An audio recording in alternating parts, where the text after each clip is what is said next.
इसमें हम बहुविकल्पीय प्रश्नों को कवर करेंगे, जिसमें आपके लगभग 70 से 80 क्वेश्चन आपके बहुविकल्पीय प्रश्न होंगे।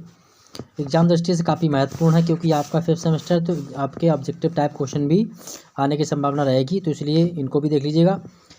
तो इसमें हमने काफ़ी क्वेश्चन कवर कर दिए हैं, और सेकंड पेपर का हमारा नाम है रिसर्च मैथोलॉजी इन सोशल साइंस।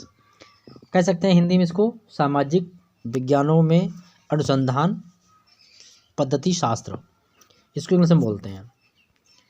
अब इसमें जो आपको स्क्रीन पर दिख रहा होगा, क्योंकि सोशोलॉजी जो आपका सब्जेक्ट है सेमेस्टर 5 में, यानी आपका सेमेस्टर 5 में है, तो इसमें आपकी सांख्यिकी यानी कि स्टैटिक्स भी होगा, माय मीन समझा तो गणित भी, यानी कि मध्यका मध्यमान बहुलक ये क्वेश्चन भी आएंगे। तो फटाफट हम पहले ऑब्जेक्टिव का क्वेश्चन को पूरा करते हैं, उसके बाद में लॉन्ग क्वेश्चन का वीडियो आएगा जो आप आसानी समझ पाएंगे, और जो मैथ के क्वेश्चन जो भी इंपॉर्टेंट होंगे उनका वीडियो भी लॉन्ग क्वेश्चन के साथ ही आपका मिल जाएगा। तो वीडियो को अंत तक देखिएगा। आइए शुरू करते हैं। क्वेश्चन आपका पहला है, देखिए यहाँ पे दिया हुआ है कि प्रत्येक प्रश्न के 4 विकल्प दिए होंगे, उनमें से आपको सही विकल्प चुनकर आंसर देना है। तो पहला पॉइंट हमारा है, टॉपिक जो है वो है सामाजिक अनुसंधान। सामाजिक अनुसंधान में ये एक परिभाषा दी हुई है, अनुसंधान का प्रमुख उद्देश्य निकटस्थ तथा दूरस्थ सामाजिक जीवन को समझना व उसके द्वारा सामाजिक व्यवहार पर अत्यधिक नियंत्रण प्राप्त करना। ये किसका कथन है? तो ये आंसर है आपका पॉलिन यंग का, इनकी परिभाषा है ये। इसी के साथ में अगला क्वेश्चन आपका है, सामाजिक तथ्य की परस्पर संबंधित क्रियाओं की विधिवत खोज और विश्लेषण सामाजिक अनुसंधान है। तो ये भी आपकी परिभाषा है, ये पीबी यंग यानी कि पॉलिन यंग की परिभाषा है ये। देखिए कोई भी अगर आपका पेपर है तो उसमें आपको अधिक से अधिक परिभाषाएं लिखनी होंगी। क्वेश्चन का आंसर कैसे बनाएंगे एक वीडियो इस पर भी आ जाएगा, और जिसका इंग्लिश का क्वेश्चन अभी पेपर नहीं हुए हैं फर्स्ट सेमेस्टर और 5th सेमेस्टर का, तो एक बार वो वीडियो जरूर देखिएगा, काफ़ी इंपॉर्टेंट है कि आप किस तरीके से लॉन्ग क्वेश्चन बनाएंगे। अगला क्वेश्चन है, सामाजिक घटनाओं व समस्याओं के बारे में नवीन ज्ञान की प्राप्ति किए गए, यानी कि यह प्राप्ति हेतु किए गए जो अनुसंधान को हम क्या कहते हैं? हर सामाजिक अनुसंधान कहते हैं। इसी में अगला क्वेश्चन आपका है, निम्न में से कौन सा सामाजिक अनुसंधान का व्यवहारिक उद्देश्य नहीं है? तो सामाजिक ज्ञान है, ये व्यवहारिक उद्देश्य नहीं है अनुसंधान का, ठीक है। अगला क्वेश्चन है, पीबी यंग ने सामाजिक अनुसंधान के कितने तत्व बताए हैं? तो इन्होंने 4 तत्व बताए हैं। फटाफट इनके आंसर देखते रहेंगे ताकि वीडियो बहुत जल्द कम समय में पूरा हो जाए। वीडियो पसंद आए लाइक से जरूर कर देना। सामाजिक अनुसंधान के प्रेरक कारक उल्लेख कीजिए। प्रेरक कारक कौन कौन से होते हैं? अज्ञात के प्रति जिज्ञासा, यानी जो चीज़ हमें जिसके बारे में ना जानते हो उसको जानने की इच्छा होनी चाहिए। किसने कहा है कि किसी समस्या का ठीक प्रकार से निर्धारण करना उसका आधा समाधान है? कि अगर कोई समस्या उसका हम आधा अगर निर्धारण कर लें सही से तो उसका आधा समाधान हो जाएगा। तो ये एक ऑफ की परिभाषा है। अगला क्वेश्चन है, किस समाजशास्त्री के सामाजिक अनुसंधान चरणों को व्यवहारिक तथ्यों का अवलोकन, लेखन, तथ्यों का वर्गीकरण एवं सामान्यीकरण में विभाजित किया है? तो ये जॉर्ज लुंडबर्ग हैं, इन्होंने जो है अनुसंधान समाजशास्त्री हैं ये, जिन्होंने इसको वर्गीकरण किया है। अगला क्वेश्चन आपका है, निम्न में से किस अनुसंधान का कौन सा चरण सबसे पहले आता है? तो सबसे पहले चरण आने वाला है अनुसंधान में उपकल्पना का निर्माण। अगला क्वेश्चन है, शोध समस्या का निरूपण किया जा सकता है किसके द्वारा? यहाँ पर आपका दिया अवलोकन के आधार पर, वर्तमान सिद्धांतों के आधार पर। तो यहाँ पर ये दोनों ही आवश्यक होंगे, अर्थात क्वेश्चन आपका ऑप्शन जाएगा सा राइट जाएगा, तीसरा वाला। इसमें क्वेश्चन दिया हुआ है, निर्णय क्रियान्वित करने की स्थिति आने से पूर्व ही निर्णय निर्धारित करने की प्रक्रिया की प्रचलना को क्या कहते हैं? तो ये परिभाषा किसकी दी हुई है? तो वो ये एकाफ के द्वारा दी गई है। अगला क्वेश्चन आपका है, निम्नलिखित में से कौन सा शोध प्रचलना नहीं है? तो ये परिकल्पनात्मक शोध प्रचलना नहीं है। अगला क्वेश्चन है, निम्नलिखित में से कौन सा शोध प्रचलना का प्रकार नहीं है? तो ये परिकल्पना।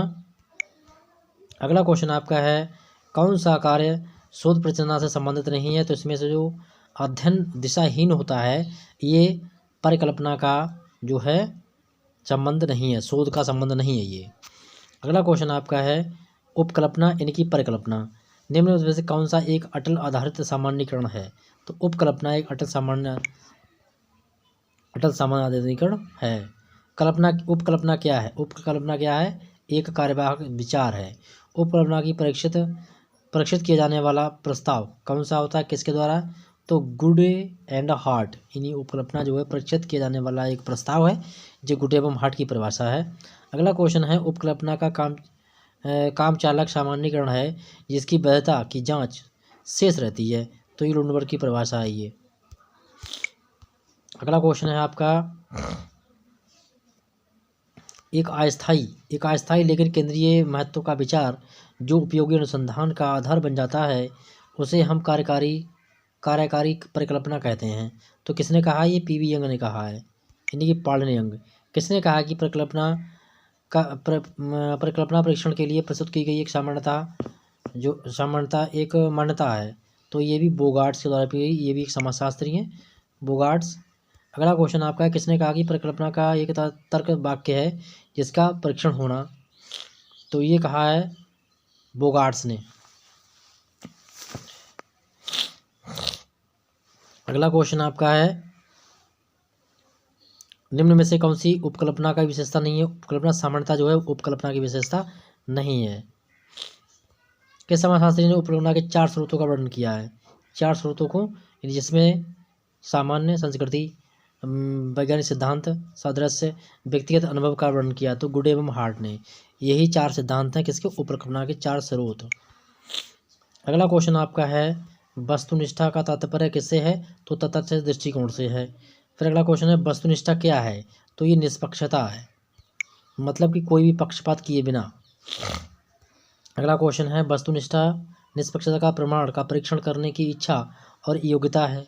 ग्रीन की परिभाषा है ये। ऐतिहासिक पद्धति वस्तुनिष्ठ का अध्ययन का अर्थ क्या है? तो किसी विशेष घटना जैसी कि वह वास्तव में है उसका अध्ययन करना। अगला क्वेश्चन आपका है, वस्तुनिष्ठा का आधार क्या है? तटस्थता भी है, निष्पक्षता भी है और वास्तविकता भी है, तीनों ही हैं। तो ऑप्शन 10 सही जाएगा। अगला क्वेश्चन आपका है, सामाजिक अनुसंधान पर व्यक्ति निष्ठता उत्पन्न होती है, किसमें होती है? भावनात्मक प्रवृत्तियों के प्रभाव से होती है, स्वार्थ समूह के दबाव से होती है, पूर्वाग्रह से होती है, यानी कि सभी। अगला क्वेश्चन है, कौन सा उपाय समाजशास्त्र में वस्तुनिष्ठता बनाए रखने में सहायक होता है? तो ये आपके अनुभव का अनुभविक अध्ययन, दैव निर्देशन का प्रयोग, समूह अनुसंधान प्रणाली, ये तीनों ही इसके लिए आवश्यक हैं। अगला क्वेश्चन आपका है, निम्न में से कौन सा वस्तुनिष्ठता में बाधक होता है? तो वैयक्तिक पूर्वाग्रह ये वस्तुनिष्ठता में बाधा उत्पन्न करता है।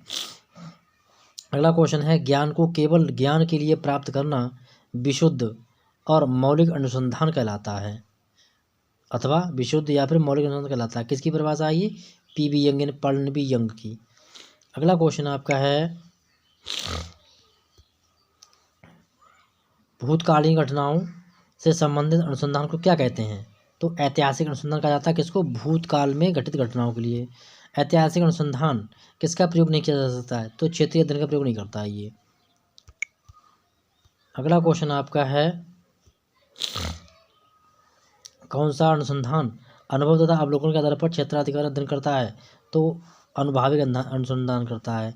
किसी व्यक्ति, परिस्थिति अथवा समूह की विशेषताओं का सही चित्रण करने के उद्देश्य से की जाने वाले अनुसंधान को हम कहते हैं वर्णनात्मक अनुसंधान।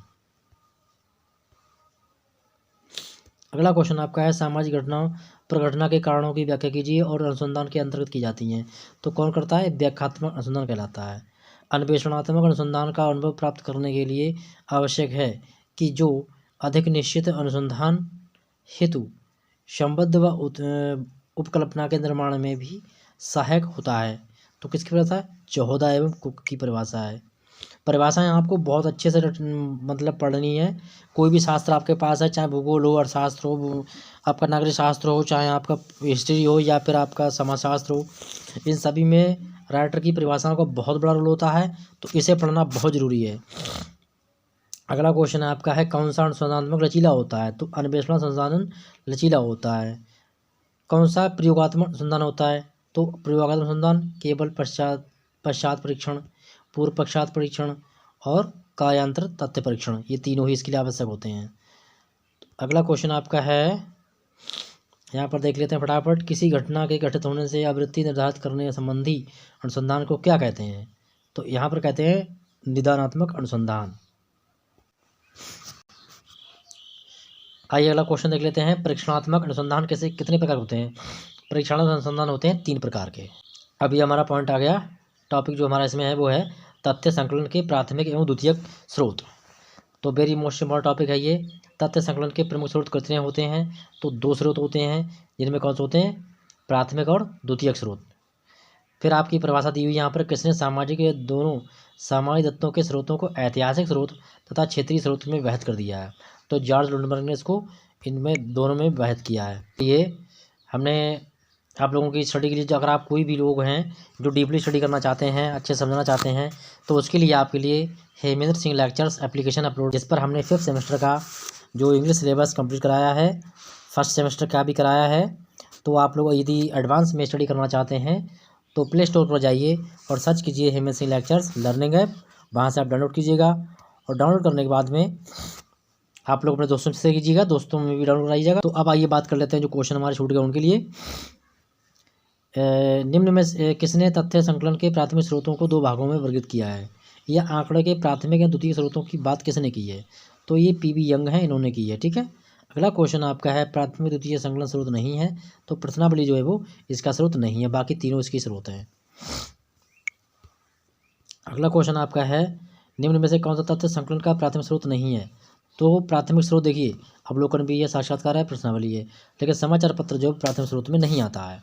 अगला क्वेश्चन आपका है निम्न में से कौन सा संकलन का प्रमाण स्रोत नहीं है? तो ये डायरी जो है इसका स्रोत नहीं है, बाकी अवलोकन, साक्षात्कार और आपका प्रश्नावली ये ऐसी कहते हैं। संस्मरण और संकलन में कौन सा स्रोत है? ये दोनों कौन सा स्रोत हैं? संस्मरण और तथ्य संकलन कौन सा स्रोत है? तो ये द्वितीय स्रोत में आते हैं। ये आपसे एग्जाम्पल पूछेगा तो भी आपको यही लिखना है।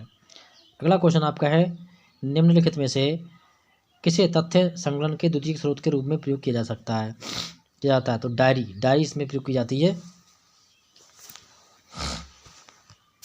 अगला क्वेश्चन आपका है निम्न में से तथ्य संकलन कौन सा द्वितीय स्रोत नहीं है? तो साक्षात्कार ही द्वितीय स्रोत नहीं आता, इसमें नहीं आता है। अगला क्वेश्चन आपका है निम्न में से कौन सा एक द्वितीयक तथ्य संकलन का स्रोत नहीं है? तो साक्षात्कार जो है वो द्वितीयक स्रोत का संकलन का नहीं है। अगला क्वेश्चन आपका है, ये क्वेश्चन आप देख लीजिएगा, आगे देखते हैं फटाफट।